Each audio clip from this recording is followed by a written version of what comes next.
Well, guys, I bit the bullet and I rented a Blu-ray, and it was Furious 7. Short non-spoiler section here for the review rant. This movie is abysmal. It's one of the worst I've ever seen. The plot is completely incoherent. It is only getting praise because people feel bad that Paul Walker died, and it plays that card.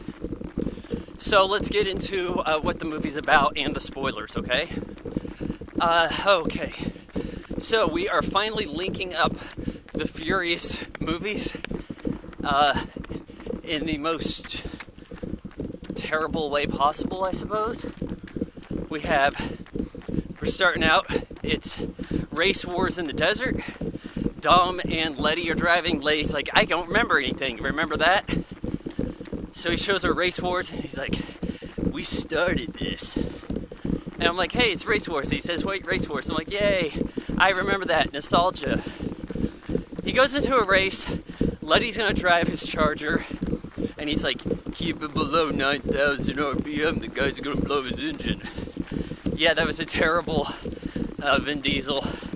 But he has like no real persona, so whatever. So anyhow, she's racing this Audi R8. It blows the engine. So what do? Fix the engine to blow? Like, how would you know he's gonna blow his engine on that race? Why would you go to a race with a car you don't really intend to win the race with? In his Charger, that is. He's like, no, I don't really want you to go fast in this. That doesn't make any sense to me. And this is only the beginning of the bad stuff of the movie. The direction from James Wan is just terrible. It's ass shots of women everywhere. And little will make sense. Man, don't want to go where people are. But it doesn't even look good. You see, Jason Statham is like out in London at a hospital, roughing up everybody there because his brother, who was thrown off the airplane at the end of the last movie, is crippled. How did he live? How come Giselle dies and this guy lives from the same thing? So it's doing this weird morphing edit that takes him through the hospital and shows you the carnage in a kind of cop-out cheap way of, well, we don't have to show these guys getting killed because we want a PG-13. And it's supposed to make Statham's character seem more badass. He then goes and roughs up The Rock for a bit. They have a terrible looking fight. The fighting is not well edited at all. And Rock falls like 30 feet out a window, crushes the top of a Suburban. But he'll go to the hospital with just a broken arm. So then he pretty much gives Dom the go-ahead to rough this guy up. He also killed Han, as it showed at the end of the last movie. They re-show that again.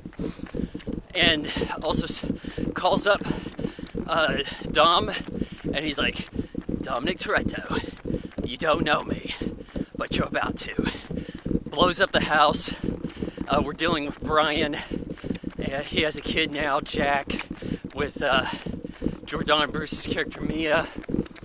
And he's settling into family life, but he kind of misses the gunfires. And so they pretty much have carte blanche to go after this guy, who is going after them. They head to, Dom heads to Tokyo, and this is where the movie, it's the biggest letdown in movie history right here. At the end of Tokyo Drift 2006, I believe it was, we have Dom about to race the new DK, Sean Boswell. And so it's like, roll credits right there, right? And then now we're thinking, okay, we're going to finally see that race. Nope, they just get out and talk, whoa, you're fast. I didn't think you'd be that fast.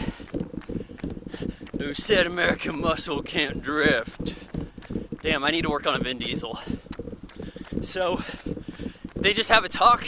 Here's some stuff I found over at Han's wreck. Might be some clues. And it's a cross on a necklace. What he's doing with it doesn't make that much sense. Nothing in this movie makes any sense, but I'm telling you, that's one thing. So he doesn't invite Sean Boswell into the fold. He doesn't do nothing. They don't even show the race. 9 years we're waiting to see this race or have him brought in. Doesn't happen. They just want Tokyo Drift to not happen. It's like some kind of Rogue One offshoot. So they go to the funeral for Han. You know, they bring his body to Los Angeles, I guess. They're having a funeral, and then at one point, Paul Walker's like, "There's one more funeral left," and it's like, should this guy be saying this? And he's talking about the bad guy. And even then, Jesus, so much wrong with this movie. And YouTube gave me a 15-minute restraint limit through like the end of December. You can thank them for that. So we'll see if this even fits in one video. So we have the crew chasing him down. Actually, it's just Dom chases him off at the funeral. You know, all kind of innocent people are getting injured. He gets stopped by Kurt Russell, who says, "Hey, I'm just some government guy, and we want you to help us find this hacker who's been kidnapped." And she, because whenever they refer to the hacker in the way they did, you know it's got to be a her. Like, you're supposed to be surprised. Yeah, she got kidnapped. She made this thing called the God's Eye super intelligence. Can spot anybody around the world. It's like Super Patriot Act, but we're not even going to touch on the ethical ramifications of this because this is a stupid movie. So they go chase her down in some mountain range.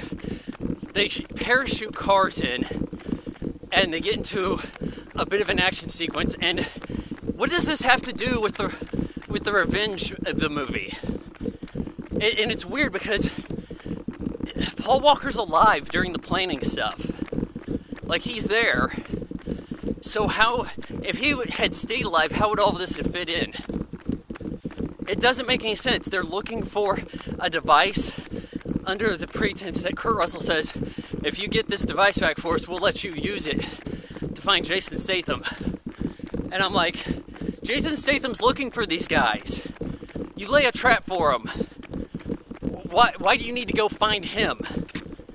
He pops up everywhere they go. They have this sequence with the bus. The action's not bad. There's some good crashes there. The CGI sky falling stuff, I could live without. But the movie gets more and more cartoonish. Every 5 minutes, Vin Diesel gets in a wreck that would kill Superman, or at least slow him down. And he gets out with not a single scratch. In the original movie, which, mind you, was a Point Break ripoff, he gets into a wreck at the end, climbs out, has a hurt arm, but he's banged up. He falls off a goddamn mountain and no one's even surprised that he lives. So the hacker tells them, this is after they rescue her, "Hey, I sent the God's Eye to this guy in Abu Dhabi, a friend of mine." And they're like, "Okay, I guess we gotta head over there." Boom, boom, doom, boom, doom, doom, doom. Get low when the whistle blow. Boom, boom, doom, boom, doom. And all of a sudden, they're driving exotic cars for 5 seconds.